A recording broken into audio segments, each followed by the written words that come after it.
Hey everyone, let's just jump right into it. Welcome to This Explainer. Today, we're diving into a really fascinating clash, the collision between classic game design philosophies and modern video game remakes. We're going to look specifically at a legendary piece of gaming history that recently got a modern reskin, and we'll unpack the stark differences between how the original developers built their masterpiece 25 years ago versus how modern studios tackle the exact same material today. You know, if you've ever played an older game and thought, man, this just feels completely different than stuff made today, well, you are definitely in the right place. We're unpacking exactly why that happens. So here is our roadmap for today. We're covering 1. Reskinning a classic game, 2. Unkillable characters and Easter eggs, 3. Altering the difficulty, 4. Aesthetics and character redesigns, and 5. The philosophy of cinematics. Let's get to it. Section 1. Reskinning a classic game, or the disconnect between eras. Okay, we're starting with the sheer disconnect between the folks who built the legendary original game 2.5 decades ago and the modern team behind the reskin. You'd naturally assume that when a beloved franchise gets handed over to a new studio, there's going to be a passing of the torch, right? Well, actually, scratch that. There wasn't. The original Bungie composer Marty O'Donnell pointed out something wild. His audio recordings from 25 years ago were used in the remake, completely functional, but he and his former teammates were entirely left out of the modern development process. For 4 whole years of development, the modern studio never once reached out to him. It highlights this massive, almost invisible wall between the creators who actually wrote the foundational rules of the game and the new devs tasked with updating it. Section 2. Unkillable characters and Easter eggs and changing the rules of engagement. Let's look at how that lack of consultation actually alters player agency. This is where modern sensibilities just totally slam into classic sandbox freedom. See, the original developers playfully anticipated players going completely rogue. In the very first level, a major character, Captain Keyes, hands you an unloaded weapon. The devs knew players would immediately try to test the limits and shoot him, so they made sure the gun was empty. But what if you went out, found ammo, and came back to do it?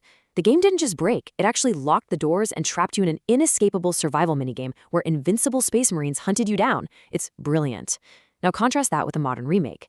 The original critique we're analyzing points out the introduction of a character dubbed Girl Boss and female marines who are hard-coded to be literally unkillable. They don't even have death animations. They won't react if attacked, which completely shatters the immersive rules of the sandbox. The modern game just outright restricts you from harming certain characters altogether, rather than reacting playfully to your choices. Marty O'Donnell actually shared a fantastic studio anecdote about this. When testing that Captain Keyes encounter, the designer, Jamie Griesmer, said nobody was ever going to bother going back to shoot him. And O'Donnell basically said, well, I just did it. A bunch of people are going to do it. And he hit the nail on the head. That specific mindset, anticipating absolute chaos from the player and rewarding it with a hidden gameplay loop, was the very heartbeat of classic design. It's what led to the legendary Easter egg known as the Meg on Legendary difficulty. Now, addressing the critique from the source material about the modern game's unkillable female Marines, O'Donnell notes that the original Bungie team was highly intentional about their cast.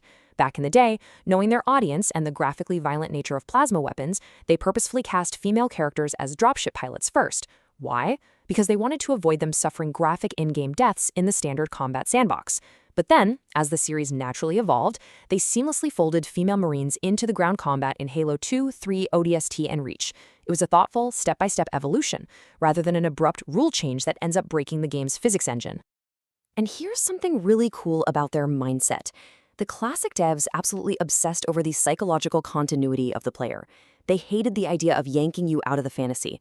So when you die in a classic Halo game, you don't get slapped with a giant, immersion-breaking game over continue screen. You literally just respawn instantly at the last checkpoint. It's a clever trick to make your brain think, okay, I didn't really die, I'm just still going. They kept that strict rule intact for an entire decade and only broke it for the final, definitive narrative death at the end of Halo Reach, just so the player could finally feel the true heavyweight of failure. Section 3. Altering the difficulty, from invisible to navigatable. Let's talk about difficulty. If you've ever felt like modern games maybe hold your hand a little too much, you are definitely going to relate to this. The analysis points out a really stark contrast in the infamous Truth and Reconciliation level. In the original game, on the hardest difficulty, you are fighting cloaked, invisible enemies, and it was brutal. You had zero radar assistance. You survived purely by frantically scanning the room for the faint shimmer of their cloaking tech or the sudden glow of an energy sword.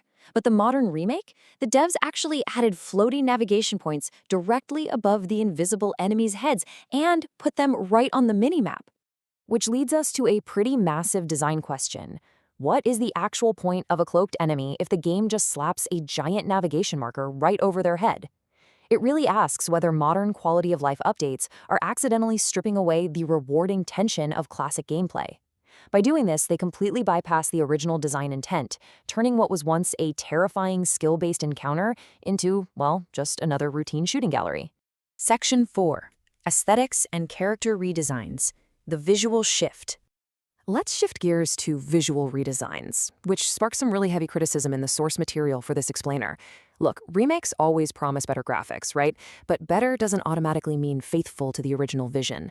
The host of the source critique went pretty hard on the modern visual redesign of the iconic AI Cortana. They subjectively, and quite bluntly, compared her new aesthetic to the actor Willem Dafoe, arguing that she looks inexplicably swollen or roughened up compared to her classic recognizable silhouette. It's a harsh, humorous critique, for sure, but it perfectly highlights a much broader frustration for players. When you fundamentally alter beloved classic aesthetics in a remake, you risk totally alienating the core audience that spent decades attached to that specific design. Section 5. The Philosophy of Cinematics. Flow versus Fidelity. Finally, we arrive at what is arguably the most foundational disagreement between the old and new devs: how they handle cinematics. The original developers valued unbroken psychological flow way above high-fidelity graphics. Their cutscenes were rendered in real time, right inside the actual game engine. The music didn't cut out, the background ambience just kept rolling, and there were absolutely zero fade-to-blacks. You just lose control of the camera for a sec, and then boom, it's handed seamlessly right back to you. The modern remake, on the other hand, relies on pre-rendered, hyper-realistic video files. Yeah, they look like a summer blockbuster, but they force the game to stop, fade out, and load an entirely different visual style. As Marty O'Donnell explained it, we didn't want the flow of the players to be interrupted by fade-outs, black screens, loading in pre-rendered cinematics. Jumping to a pre-rendered cutscene creates a totally jarring disconnect for players used to the in-game world. So when players today complain that the remake feels off, it's largely because this conscious choice to prioritize visual fidelity over gameplay continuity actually shatters the immersive illusion the original creators worked so incredibly hard to build.